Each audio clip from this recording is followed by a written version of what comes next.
Okay, Katherine, it's yours. Okay, thank you. And now it's our time, yes, to close our eyes and go deep within, a time to contemplate, having our soul be open. The readings today are readings from Ernest Holmes. Illusions can change, but realities cannot. A knowledge of truth can dissipate an illusion. Illusions can never dissipate truth. The divine presence is always harmony and wholeness. Majestic calm. My inner mind is still. My soul reflects the Most High. The spirit of me is God. In the great calm of the all good, I rest in peace and security.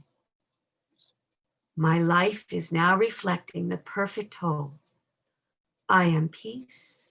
I am calm. I am security and complete satisfaction. I am one with God. I am filled with peace.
I am so blessed. I am so blessed.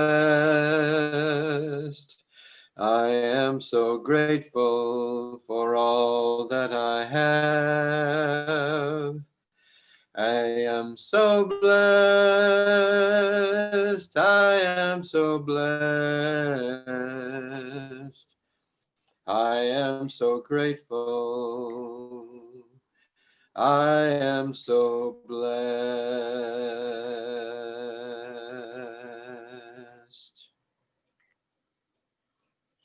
I am so blessed. How grateful I am to be so blessed, to know of this inner light ever glowing brightly. Right here and right now, I know the majestic calm within me sends me on a smooth, wonderful journey through these beautiful holidays with their excitement and their lights. I know calm carries me through the COVID times, wearing masks, COVID hugs, Zoom meetings. All is God. There is light within all.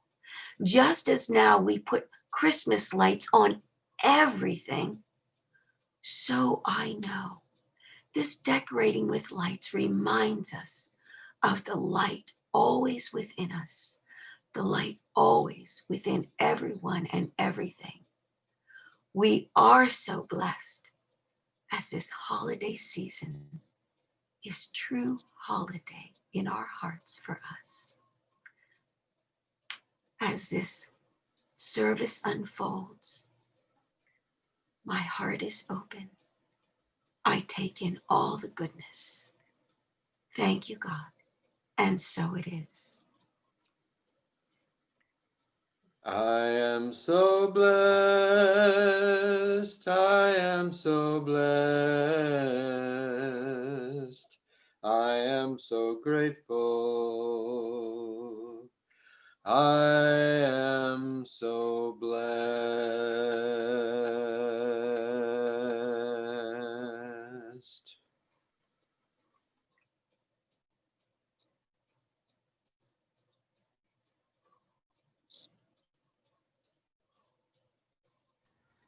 Thank you, Jackson and Catherine.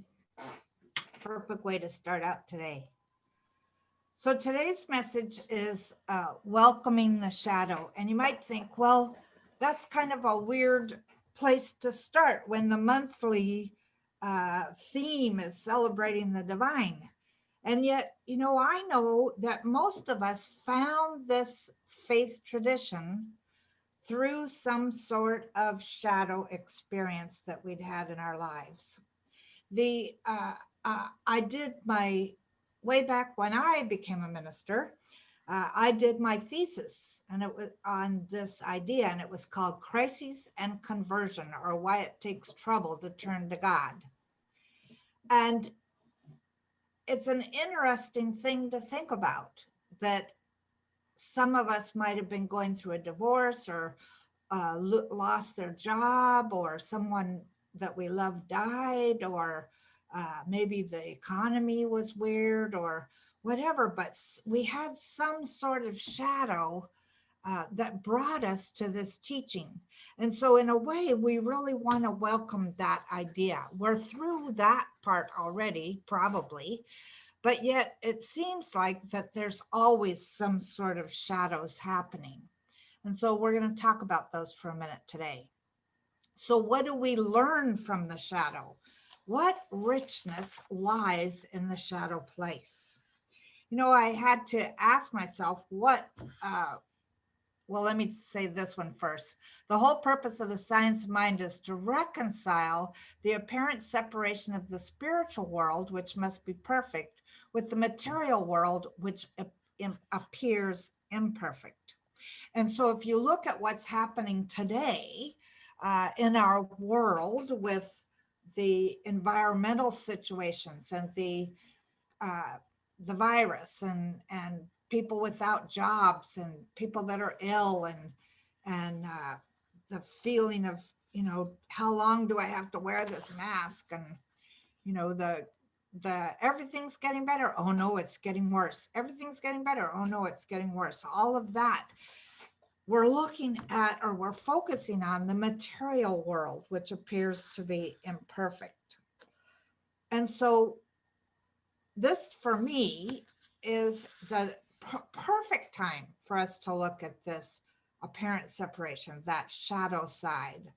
So welcoming the shadow, that's my first idea here, means becoming aware of it and its continuous presence. So Carl Jung defined the shadow as what a human being would not want to be. The shadow is the negative side of the personality, the sum of all unpleasant properties or traits that a person wants to hide. The inferior, the worthlessness, unworthy, and the primitive side of human nature, one's own second personality, basically. He said that the shadow, he also identified the shadow with the contents of the collective consciousness. So we're looking right now at the collective shadow of our humanity when we see what's happening in our world today. And one of the things that I know is that as we acknowledge the shadow, which is what we've had to do, particularly in the United States over the last 4 years, we've had to acknowledge, yes, there's still racism. Yes, there's still sexism. Yes, there's still things that, our environment is being destroyed. I mean, yes, there's so many things we've had to acknowledge so that we could move forward. It's revealing it to be healed. That's the only way we can heal these things. So when I think about what Carl Jung said, then my idea of the shadow is that part of us that has yet to be exposed to the light.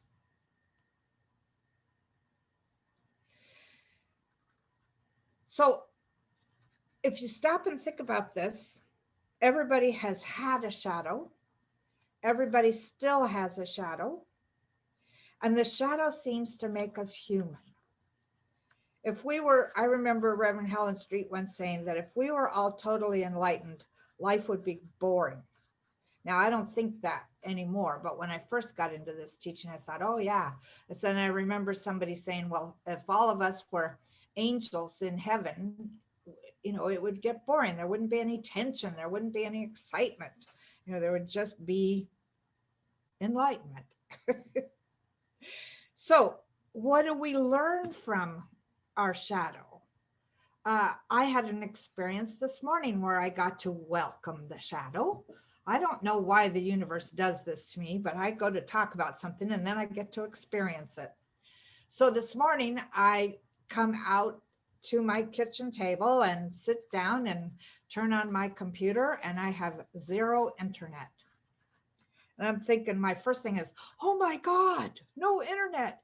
And I go, I reboot my laptop, still no internet. It's telling me that there isn't even anything for it to be connected to when I go to the place where you check everything out. So I go in the other room and I unplug everything and wait 10 seconds and replug everything back in, and I come back and I reboot my laptop again. And, I'm doing all these processes that I know as a computer person what need to be done. And yet still it's coming up and saying there is nothing to connect to. There's nothing to connect to. So then I ran something else and it said, put in an Ethernet cord, the cable, hook it up to a cable.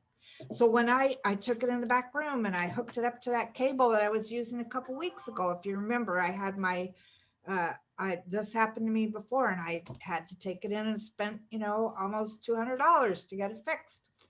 And so here I am, I'm starting to get pissed.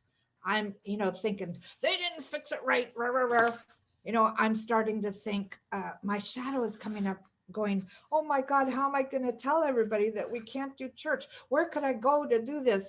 But I can't go anywhere because it's in my laptop and the PowerPoint's in my laptop. And I'm starting to get all, angry at myself and starting to think about how people won't like me because I can't, put church on, and all this kind of stuff starts coming up.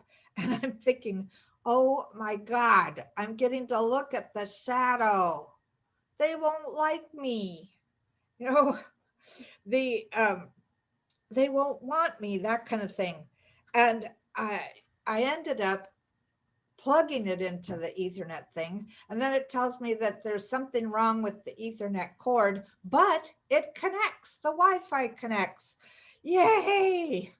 But it was almost like I had to go through this whole thing of feeling my shadow, going through being upset, being afraid, being angry, all of that shadow stuff in order to get to the place where it would work. So when it finally came back up and I, immediately jumped on to make sure that Zoom still worked, etc., I started thinking about the fact that the truth of us is that we're created in the image and likeness of God. We're not just created in the image and likeness, we are that powerful presence. It's working through everybody. It's working through everything, including computers. And it is the light that dissolves all the shadows. So are we as humans perfect? No, we're not. But spiritually, we are. My second idea, this one says, me and my shadow. Do you guys see that little cat image on the cat's back? I thought that was such a cute picture. And that's sort of where we think our shadow is behind us. And it will actually, physically, our shadow is behind us if we're facing the sun, right? The shadow is in the back. But do you remember as a kid playing with your shadow, trying to capture your shadow or making it do different things? I thought that was really funny for me. The the science of mind teaches us now to go beyond all conditions and align with the divine pattern of our wholeness. So when we acknowledge the realities of our life, we realize that healing can happen of those hidden or invisible wounds in our human experience. And from those invisible wounds is where the shadow comes. So me and my shadow. So here's something that we learn in the science of mind. Our shadow gets projected onto other people. One of our unconscious characteristics or our faults or whatever you want to call them tends to show up in our life out there. Somebody will come into our experience with that particular aspect of your shadow. And you can always tell when that's happening because you'll have a strong emotional reaction to it, to the person or to the object or to the event. So when we look at those times that we're feeling that feeling, we can then go in and go, okay, where am I projecting this out here? Remember, we've talked before, I love the analogy of the Star Trek's holodeck, where it's basically just a blue screen or a green screen, and you dial in a program and you open the door and there you are in early times in America or in Europe or someplace, and you can walk and you can interact and you can be with people. And because of the amazing programs that the holodeck has, well, our minds are that holodeck. Whatever we're feeling and thinking in our subjective mind is going to be projected outside of us. So when we see something or someone and we don't like their behavior, we have to really look at, where is my shadow projecting out there? So I had to, in thinking about this idea, I had to start looking at, where is my shadow? Where's a lot of our shadows when you look at the last 4 years in politics? One of the things I know that I went through was, well, I have to admit it, that a lot of times I would just look at or listen and go, what an ass. And it was about the me stuff. And yet I'm doing that as well. And so are you. So is everybody. It's really all about us, our life. I mean, if you look at it metaphysically, it is all about us. It's all about us until we realize that us is much larger than this particular body that we're residing in. Us is really uniquely outpicturing in everybody in our life. So it's not about the me, it's about the I, that I of the divine.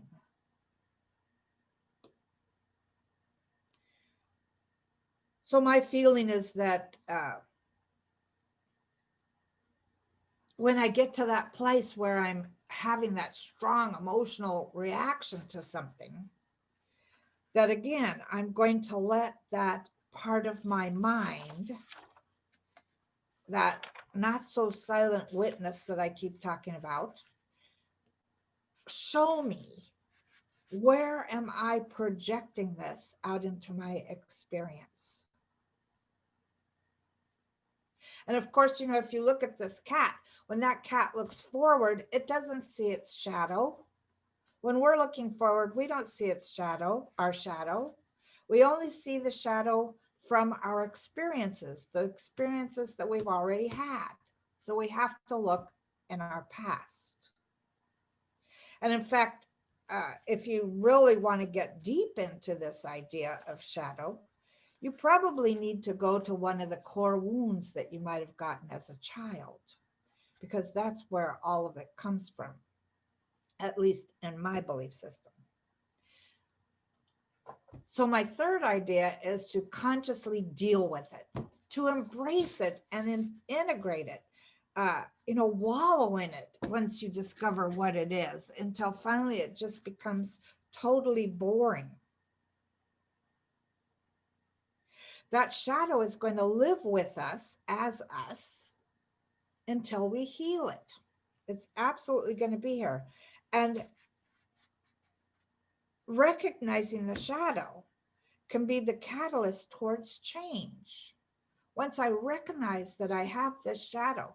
So here's another one. My car is leased. I got an email from Hyundai saying, your lease is up in May, come in so we could talk to you about your plans. So I had to go get the car serviced anyway. So I made an appointment with the new salesperson I have. And I go in and we start talking about, the first thing he wants to do is show me new cars. So I go, okay, I'll look. Oh my God, I fell in love. I fell in love with a car that is purple, but they actually call it intense blue, a Hyundai Ioniq hybrid.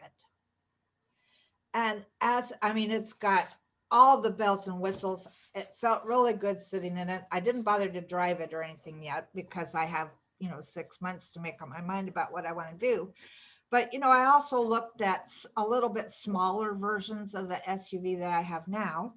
And then we went in to talk figures, numbers.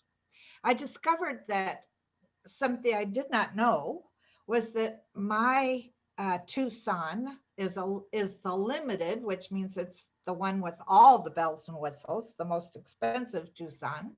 I didn't know that. I thought that was interesting. But so he goes in and he says, okay, if you want to keep yours, we'll get you the figures. And if you wanted to get the Ioniq, I'll get you those numbers. So he goes in the money guy's office and he comes back out. And it ends up being that if I wanted to buy outright, if I wanted to buy my car that I'm using right now, the monthly payments would be the exact same amount as the Ioniq. And I thought, why don't I just go hybrid? I've wanted to go hybrid for a long time. And I'm getting all excited about it. And I'm talking to him about that purple one. And I'm realizing that the purple one I saw, of course, was the top of the line Ioniq. So do I need the moonroof? No, I don't need that. We're going through all the little things about what we could take off. And it ends up that I would then get the middle one, not the basic one, not the high-end one, but the middle one, which seemed really neat. And so I'm all excited. I've got the the little booklet that shows all about this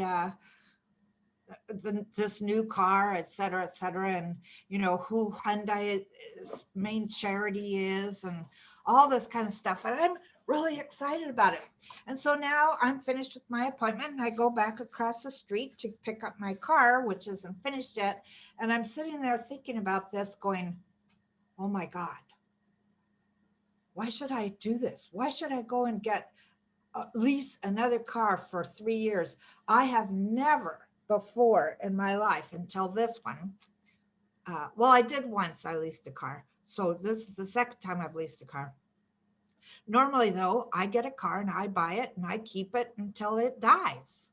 So, I had my 89 Mustang until I moved to Canada. I had the 2006 Malibu until I got in a car accident. And, it's like I keep them until they just aren't any good anymore. And so there was a part of me that was starting to berate myself about getting a new car after 3 years of having a new car. And, that's not right. That's not proper, et cetera, et cetera. So I had to look at that. I had to really consciously look at that. And by the time I got home, I thought all of those beliefs that I had about ended up being about not being worthy to have another new car. And I suddenly thought, wait a minute, I'm an adult. I could have whatever I want. And I started laughing about it. But I had to look at that uneasy feeling that started. I had to get conscious with myself and look at it so that I could embrace it, so that I could understand it and integrate it. But here's something I want you to know. Our shadows are nothing more than the evidence of blocked light. When an object is moved into perfect alignment with the source light, there is no shadow. And look at this picture. This is a match that is lit, and there is no shadow. There's a shadow of the match, but there's no shadow of the light in both of these pictures. So our job then, as we're moving into this season of celebrating the divine, of moving into the Christmas season, which to me is about opening up to rebirth. It's our opportunity to be reborn again in a higher level of consciousness. Our job is to be the light. I mean, if God is light and God is everything that there is, if there's no separation whatsoever between me and God, God just is every cell and atom of my body and of your body, etc., then we are light. We talk about our true nature as a light being. So we want to let go of blocking the light that's guiding our lives. We want to welcome that shadow because it wants to be healed. And allow ourselves to remember who we are at all times. At all times. Our shadows are nothing more than the evidence of blocked light. For some reason, we bought into something, probably when we were a child, that has manifested itself in so many different ways as we were moving through our years, that we haven't been able to feel the truth of ourselves, which is light, pure light. So I'm knowing for us that as we move through this week, perhaps we have some lightweight and humorous examples of where we are still living with our shadows, and that we allow ourselves to move into that place of remembering that the truth of us is that we're divine and there is no shadow. Jacob Lieberman says, what we call our shadow is nothing more than an aspect of our nature waiting to be embraced and reclaimed. So I invite you this week to cultivate recognition of your divinity and unrestricted self-love. So let's say this affirmation together. And our other Hawaiian, part Northern California, more northern than we are, practitioner Annie Marsh is writing the ones for this month. So, accepting that all is God, I see light and love everywhere. And let's treat.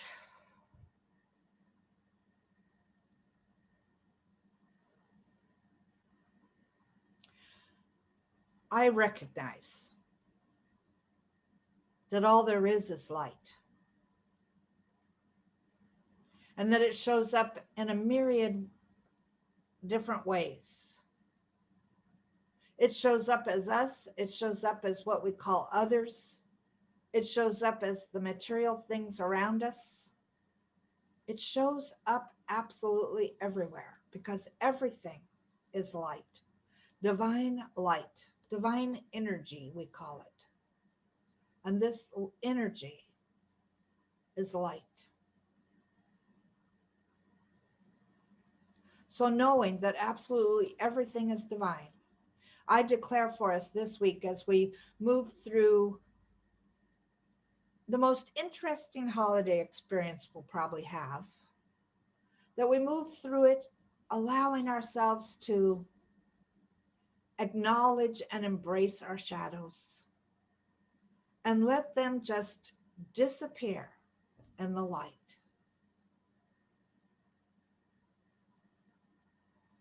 I know for each one of us that as we declare the truth of our being, that the whole universe rushes in to make this our reality. And so I declare for us, as us, in the first person, I am ready and willing to have a deeper experience of divine life than I've ever had before. I'm ready and willing to acknowledge the light of divine life in everyone I see and experience. I'm willing to step forward, taking my place as a unique, individualized expression of the light, of God, of the divine, of whatever we want to call it. And I know that all of it is love, the light of love.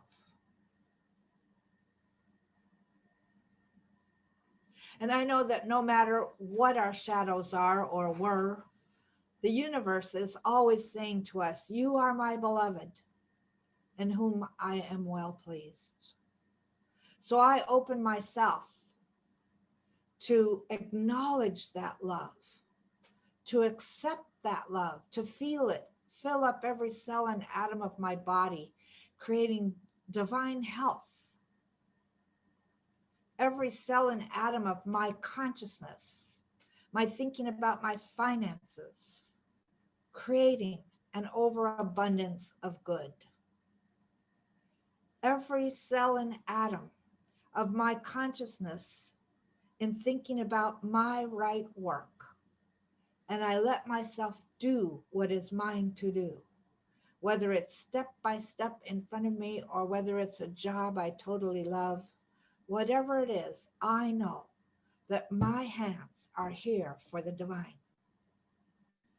And I know that every cell and atom of my consciousness in thinking about relationships is also filled with divine love.